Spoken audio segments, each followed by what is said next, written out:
ملک صاحب پہلے آپ فرما دیجئے، ڈی چوک ایک بڑا نازک نقطہ ہے سیاست کے اندر، اس وقت وہ وہاں آنا چاہتے ہیں، آپ وہاں سے روکنا چاہتے ہیں، اب نیکسٹ کیا ہوگا؟ دیکھیے، جو ان کو اجازت ملی ہے وہ سپریم کورٹ سے ملی ہے، اور 2 دن سے سپریم کورٹ یہ کوشش کر رہی تھی کہ وہ کسی کاغذ پر پی ٹی آئی لکھ کے دے کہ یہ ایک پرامن ہوگا جلسہ یا سٹ ان،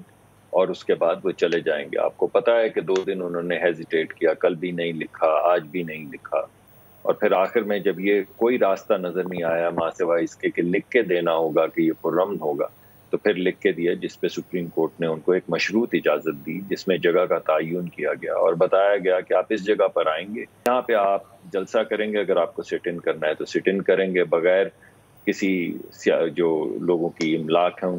کو نقصان پہنچائے، بغیر کسی ہائی وے کو روکے، وغیرہ وغیرہ۔ اور ابھی ان کا فیصلہ جو ہے وہ اس کی شاید سیاہی بھی کی لی تھی، تو عمران خان صاحب نے کال دے دی کہ آپ ڈی چوک میں پہنچ جائیے۔ اب یہ فیصلہ حکومت کا رد عمل کیا ہوگا؟ جی، اب حکومت تو لا انفورس کرنے کی کوشش کرے گی۔ حکومت کی کوشش یہ ہوگی کہ کسی کی جان کو خطرہ نہ ہو، کسی کے مال کو خطرہ نہ ہو۔ جیسے کل ایک پولیس افسر جو ہیں وہ شہید ہوئے، جان سے ہاتھ دھو گئے، کیونکہ جب وہ وہاں پر انہوں نے بیل بجائی تو چھت سے فائرنگ کر کے ان کو ہلاک کر دیا گیا۔ اس طرح کی کوئی چیز نہ ہو، تو ہماری کوشش ہے کہ ہم اپنے سرکاری جو محافظ ہیں ان کی جان کا بھی تحفظ کریں، لوگوں کے جان و مال کا بھی تحفظ کریں، جس چیز کی سپریم کورٹ نے اجازت دی ہے